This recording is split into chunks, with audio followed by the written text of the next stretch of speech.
کون سی حدیث میں آیا ہے کہ روزہ رکھنے والوں کو روزے کے لیے اٹھانا ثواب ہے؟ کہاں ہے؟ اگر رمضان کے مہینے میں روزے داروں کو اٹھانا ثواب ہوتا تو روزے سے بڑھ کر عبادت ہے نماز. تب تو آپ کو ہر فجر کی نماز سے پہلے فجر کی نماز کے لیے ہر رات لوگوں کو اٹھانا ثواب ہوتا, اور آپ مائک پکڑ پکڑ کے کہتے ہیں فجر کے نمازیوں, فجر کی نماز کھڑے ہونے میں اتنا وقت رہ گیا ہے, جلدی آؤ آؤ فجر کی نماز پڑھنے کے لیے آؤ. نماز تو روزے سے بڑی عبادت ہے. اگر نماز کے لیے لوگوں کو مائک لے کر اٹھانا جائز نہیں ہے تو میرے بھائیو پھر روزے کے لیے آپ کو مائک پکڑ کے لوگوں کو اٹھانا کہاں سے جائز ہو جائے گا؟ اب آپ کہیں گے کیا روزے داروں کو اٹھانا گناہ ہے؟ ارے اٹھا دیا تو کیا ہو گیا؟ میرے بھائیو آپ صرف روزے داروں کو نہیں اٹھا رہے ہیں, آپ ان لوگوں کو بھی بیدار کر رہے ہیں جن کی اوپر روزہ نہیں ہے.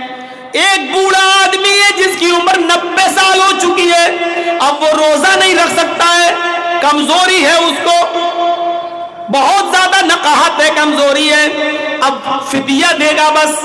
اگر وہ نہیں دے سکتا تو اس کی اولاد دے گی, ایک مسکین کو کھانا کھلائے گی روزے کے بدلے میں, فدیہ اس کے اوپر. لیکن اب اس کے اوپر روزہ نہیں ہے, اب وہ بیچارہ روزہ رکھنے کے لائق نہیں ہے. اب آپ جب اٹھا رہے ہیں مائک میں شور کر رہے ہیں, ہنگامہ کر رہے ہیں, تو وہ بیچارہ اس بوڑھے آدمی کی نیند بھی کھل رہی ہے. ایک آدمی نے مجھے بتایا مولانا روزے کے دنوں میں, ہمارے علاقے کے ایک آدمی نے مجھے بتایا کہ مولانا اتنی زور زور سے شور ہوتا ہے کہ ہمارے باپ جن کی عمر 85 سال ہے اٹھ جاتے ہیں, بیدار ہو جاتے ہیں, جبکہ میرے باپ کا علاج چل رہا ہے, وہ مائنڈلی ڈسٹرب بھی ہیں, اب ان کا دماغی توازن ٹھیک نہیں ہے, مائیگرین کی بیماری ہے, ان کو نیند کی گولی دینا پڑتی ہے, ان کو ڈپران 10 mg کی چل رہی ہے. جب وہ ڈپران 10 mg کی دیتے ہیں تب ان کو نیند آتی ہے, جب وہ سو جاتے ہیں. لیکن اگر مائک کی آواز سن لے تو ان کی نیند میں ڈسٹرب ہو جاتا ہے, پھر ان کو کوئی بھی ٹیبلیٹ دے دو پھر نیند نہیں آتی, اور جب وہ مائک کی آواز سے اٹھ جاتے ہیں تو پھر بے چین رہتے ہیں اور پورے گھر والوں کو پھر پریشان کرتے ہیں. میرے بھائیوں مجھے بتاؤ اس آدمی کی اس پریشانی کا ذمہ دار کون ہے؟ آپ اس آدمی کی بھی نیند میں ڈسٹرب کر رہے ہیں جس کو نیند کی سخت ضرورت ہے. ایک حاملہ عورت جس کے پیٹ میں حمل ہے, بچہ ہے, شریعت اس کو اجازت دیتی ہے ابھی روزہ نہ رکھے. اگر روزہ رکھے گی تو کمزور ہو جائے گی, کھائے گی پیے گی نہیں تو پیٹ کا بچہ بھی مر سکتا ہے. شریعت اجازت دیتی ہے کہ ابھی وہ روزہ چھوڑ دے.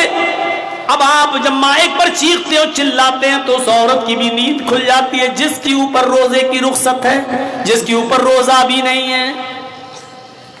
ایک مرضیہ عورت جو دودھ پلاتی ہے اپنے بچے کو, شریعت کہتی ہے جب تک وہ اپنے بچے کو دودھ پلا رہی ہے روزہ چھوڑ دے, کیونکہ ماں جب کھائے گی تو دودھ بنے گا, جب دودھ بنے گا تو بچے کو پلائے گی, اور جب کھائے گی ہی نہیں تو دودھ نہیں بنے گا, اور جب دودھ نہیں بنے گا تو بچہ پیے گا کیا؟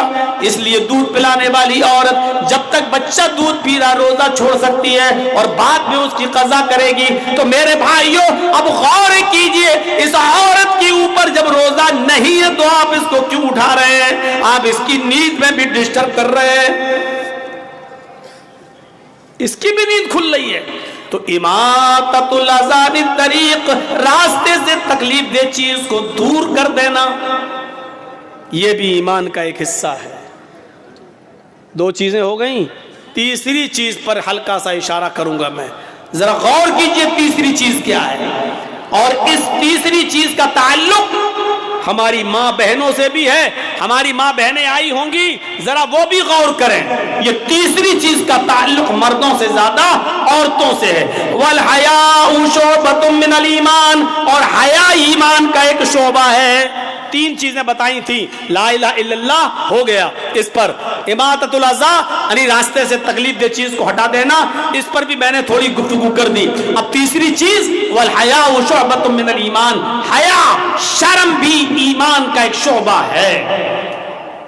اللہ کے نبی صلی اللہ علیہ وسلم نے فرمایا، بخاری شریف کی روایت ہے، اذا لم تستحی ففعل ما شئت، جب تیرے اندر سے شرم نکال لی گئی، جب تیرے اندر شرم نہیں رہی تو جو تیرے دل میں آئے وہ کر، ففعل ما شئت، تو جو تیرا دل چاہے وہ کر۔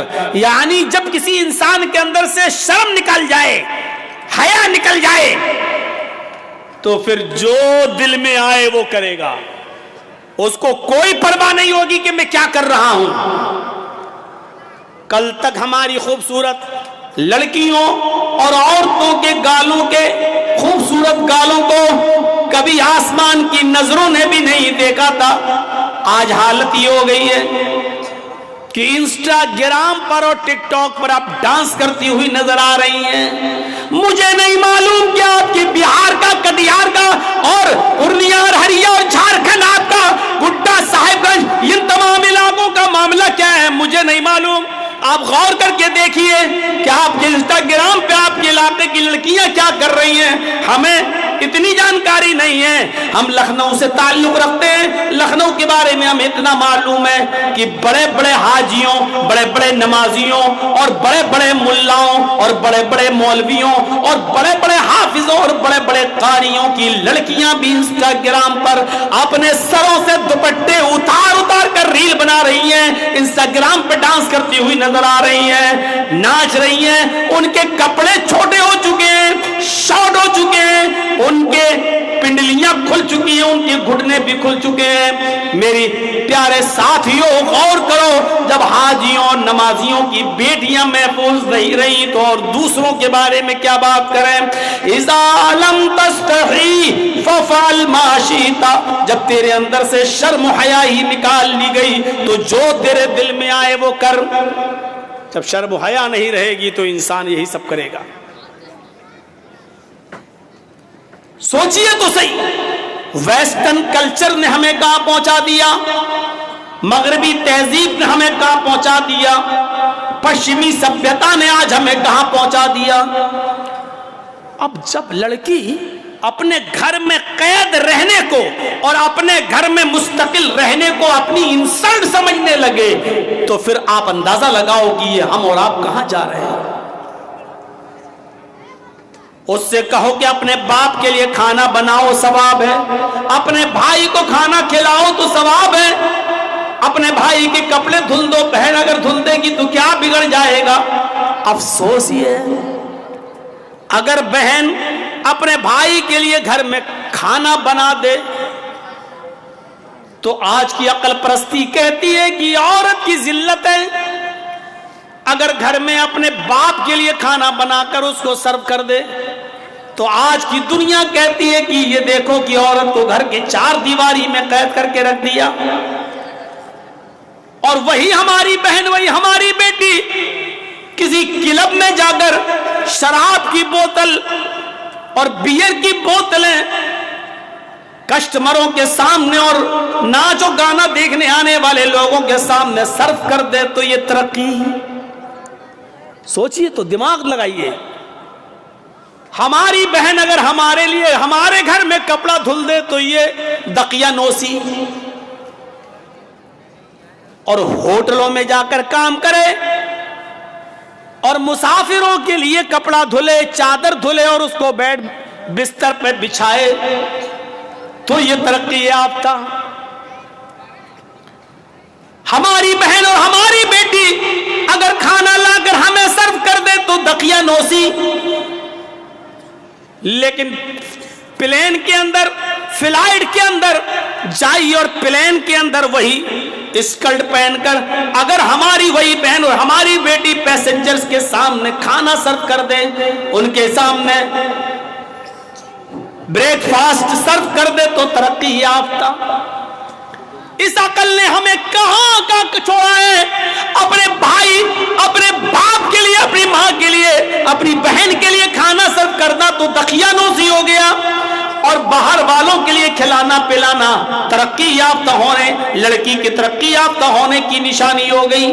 فرمایا اذا لم تستحی فافعل ما شئت، جب تمہارے اندر شرم و حیا نہیں رہے گی تو جو تیرا دل چاہے گا وہ کرے گا۔ ہماری بہنوں اور بیٹیوں سے جب شرم و حیا نکال لی گئی تو یہی سوچ آ گئی، ورنہ میرے بھائیوں غور کرو، شریعت تو یہاں تک کہتی ہے، اور یہ سب کو معلوم ہے کہ عورت مسجد میں نماز پڑھنے جا سکتی ہے، اجازت ہے، عورت مسجد میں نماز پڑھنے جا سکتی ہے، بلکہ اللہ کے نبی نے یہاں تک فرمایا لا تمنعوا ماء اللہ یصلین فی المسجد، اگر تمہاری عورتیں مسجدوں میں نماز پڑھنے جائیں تو ان کو ہرگز مت روکو، ان کو جانے دو۔ اگر عورتیں مسجد میں نماز پڑھنے کی اجازت مانگے تو دے دو، حدیث اپنی جگہ پر ہے، عورتیں مسجد میں جا سکتی ہیں۔ مسئلہ سن لیجئے، عورتیں مسجد میں جا سکتی ہیں۔